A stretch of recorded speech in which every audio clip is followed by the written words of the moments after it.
truth about local government. Today, we're talking about legal leadership. It's a topic that a lot of our listeners have messaged in to say, what is the role of legal leaders in today's local authorities? What are the challenges? What does that role play moving towards, hopefully, a new chapter for local government? And I'm delighted today to have Asif Ibrahim, who is the Director of Legal Services at Manchester City Council, coming on to talk to us about his journey, his views, and hopefully share some of his wisdom with our listeners. But firstly, Asif, thank you so much for coming on. How are you? I'm fantastic, Matt, and thanks for having me. Great to be No, here. brilliant to have you on it. So, can you talk us a little bit about your role as Director of Legal Services and what that means? Yeah, so I mean, it's an interesting question, isn't it? Because I think the role of certainly a lawyer in local government has evolved during my time in local government, certainly, but more recently as well. Um, so leading a legal function is more than just leading a team of lawyers. Obviously, that's very, very important, but effectively, you are the of the morality, the legal and ethical soul of the organization as well, because local authorities are made up of so many different facets, so many different officers, specialisms, people with different skill sets, and we're almost the gel and the thread that knits it all together. So I think it's as much about providing legal services as it is about being a facilitator to ensure that outcomes are actually um, achieved on the parts of the council itself. And it is an interesting journey, isn't it? From, coming in as a solicitor to then being promoted into a managerial role to then coming into this really multifaceted leadership role where you talked about it there. I mean, yes, you have your day-to-day duties to carry out in relation to all the legal services, but you're right, it is the thread that holds the council together.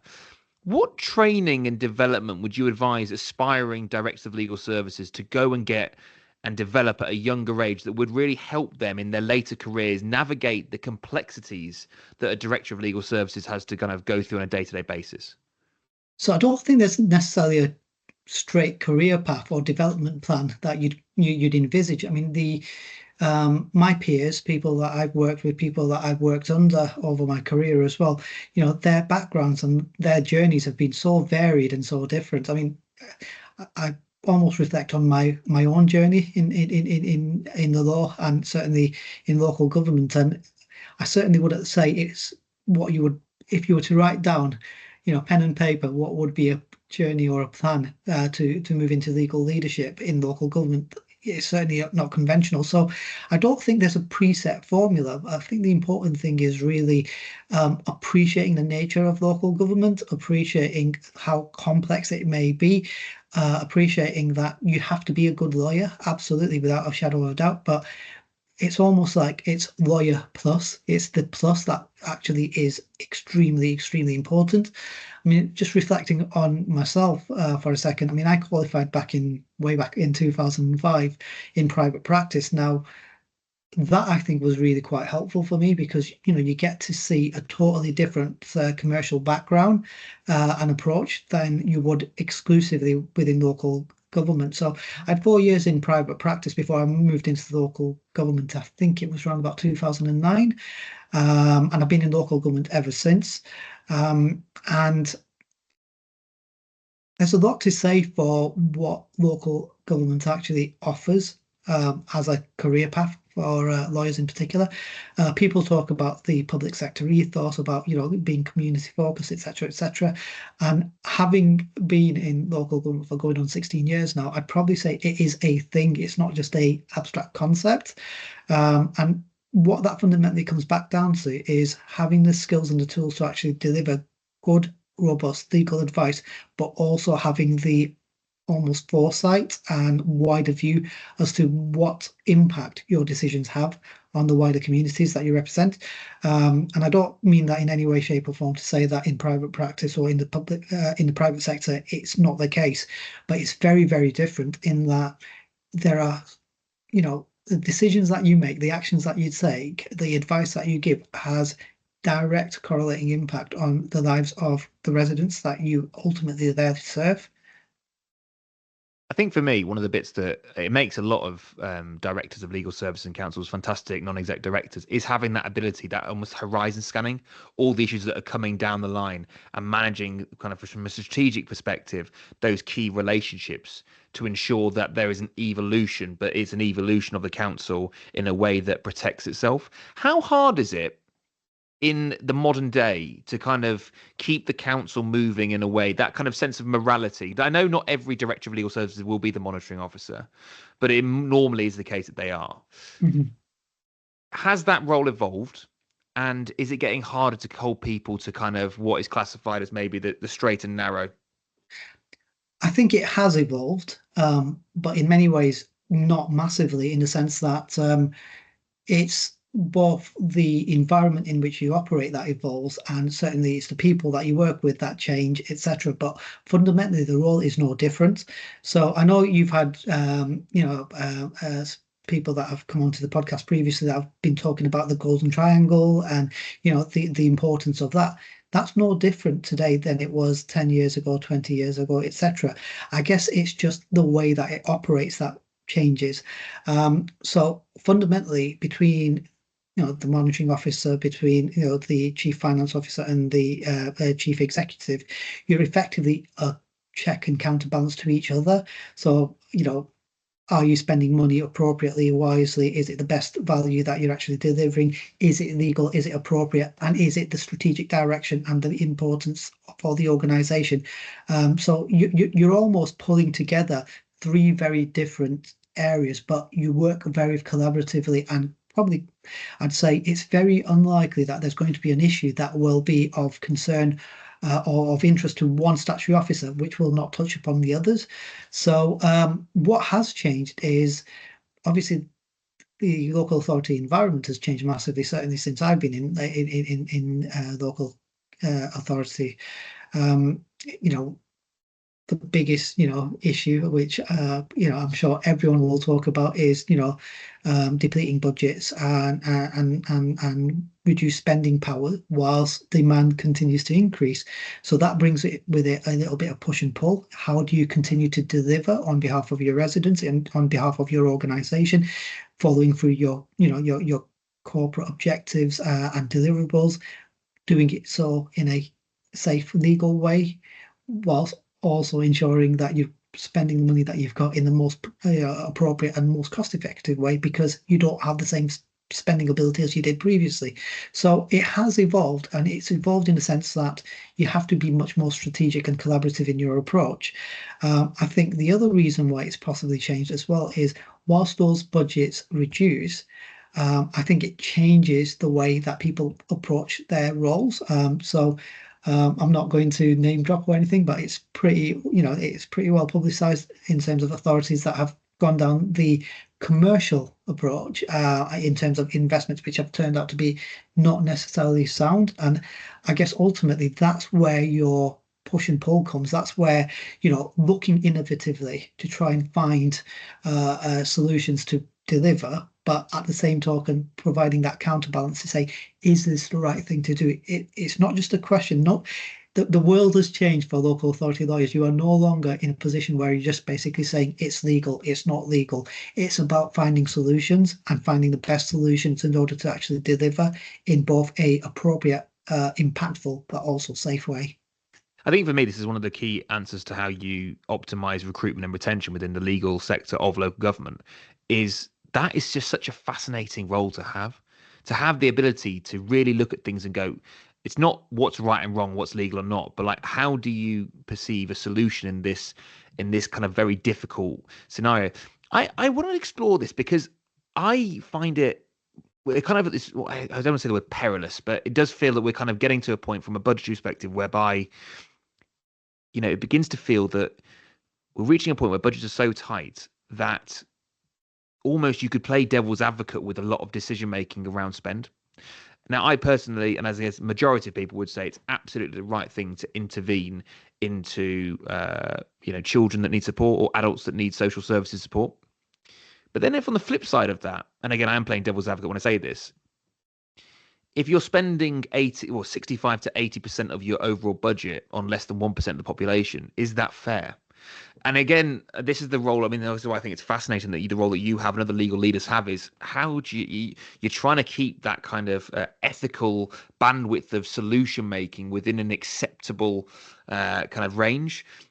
How hard is that when, as you've said, there is an ever increasing demand and ever increasing strain on local authorities? I think it's again just overlaying the what's lawful, what must you do, what could you do, and what should you do, alongside what's the most impactful outcome of decisions that are being made. So there's a whole range of decisions that you can make if you use say children's services as an example. There's a whole range of services that you could either intervene in, put in place, etc. You start off with what do we have to do, what could we do, and what should we do. And the could and the should is where you start getting your variables, because then you're trying to realize the most impact that you can have. Now, that impact might be monetary impact or financial impact, but it also could be outcome based as well. Sometimes people look at it in a very binary way, which is, it's all about cost. But cost is like the tip of an iceberg when it actually comes to the outcomes for the residents that ultimately we're there to represent and to serve. So sometimes it could be something as simple as you don't necessarily see an immediate return on investment, if you want to use that expression, but it's not about return on investment. It's about actually increasing and improving the life chances and the employment chances and the outcomes, which longer term has a much more significant impact upon both the communities, but also upon the economy that serves the local authority area. So that's where it becomes quite interesting and quite fascinating, because, as I said, it's not simply a binary, yes or no, or legal, not legal. Yes, of course, we always operate within the bounds of what is lawful to do, but it's also about trying to find a solution that still gets you the outcome that you're seeking whilst you're legal, but also maximizing the impact of that. And talking about the nurturing or maybe bringing through the next generation of local authority lawyers, it always fascinates me. When I've been asked to speak to law students or at careers fairs and stuff like that, and I do a fair bit of that from time to time. I purposefully, almost provocatively, ask the question, what's your aspiration? Where do you want to go? And, what's your career ahead of you? And I'd probably say almost 99% of the time people are thinking, oh, I want to be a lawyer in this big firm somewhere. And, and it's because, you're almost tailored to believe that that is what a successful lawyer looks like. And I normally push back by saying, do you know that you've actually got the largest law firm regionally within a stone's throw of your campus or your university? And they scratch their heads, these students, and thinking, who are we talking about? Are we talking about X company, or are we talking about Y LLP, or whatever it may be? And it's like, no, it's the council. Most councils, certainly unitary city councils, first tier authorities, we have in-house legal functions that are probably on par with multifaceted regional, if not national firms. My legal service is circa 260 people, which is It's massive, huge. isn't it? Absolutely. Now, that's not all lawyers. I appreciate that. And there's much more to my portfolio than there is to legal services. But the fact of the matter is, for a lot of people that are embarking upon that journey into law, it's a bit of a blind spot. And when you start talking about the ability to actually widen your horizon, so you don't necessarily get pigeonholed into one area of law over another, where better than a local authority where you deal with the absolute, full spectrum of legal services, with the exception of a few very nuanced areas.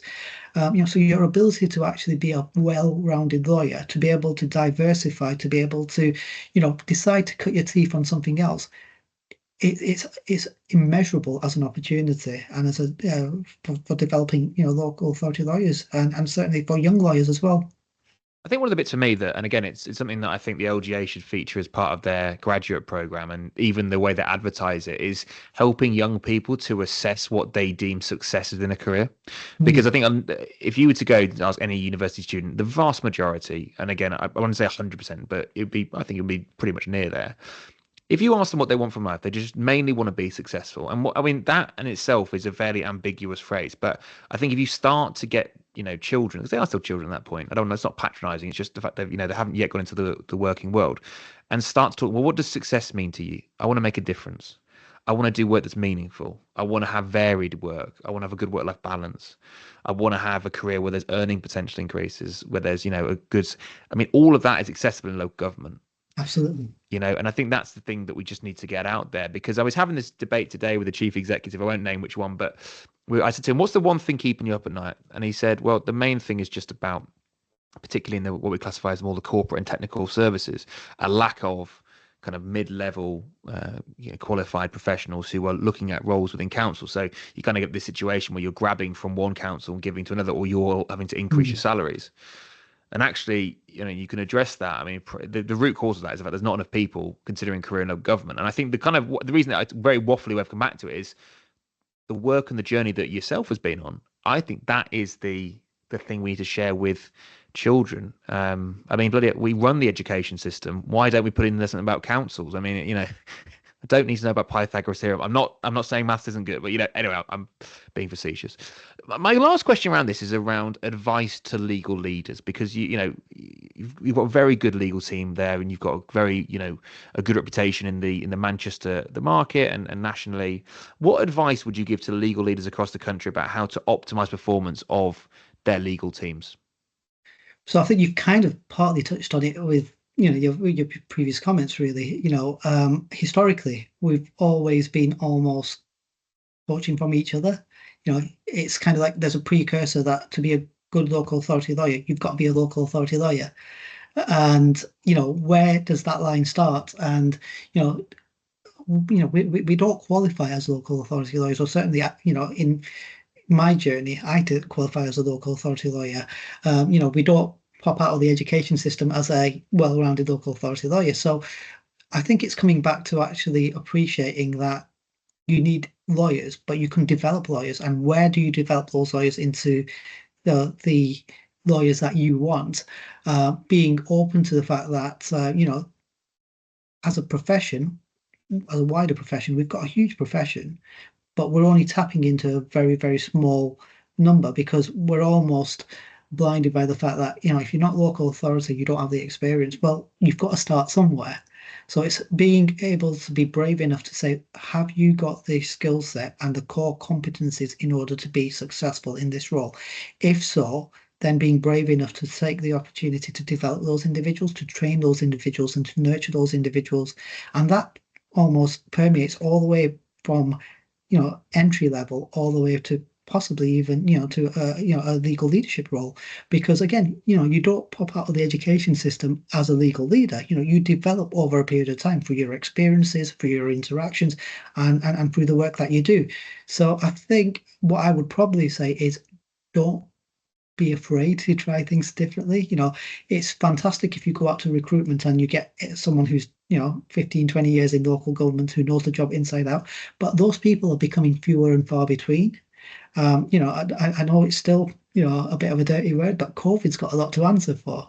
Because in local government, we've always on those technical areas suffered from an element of drain at the top end of the spectrum. So for the expertise and the experience that we have, you always tend to get people that will either retire or take career breaks or decide to do something different. That's always been the case.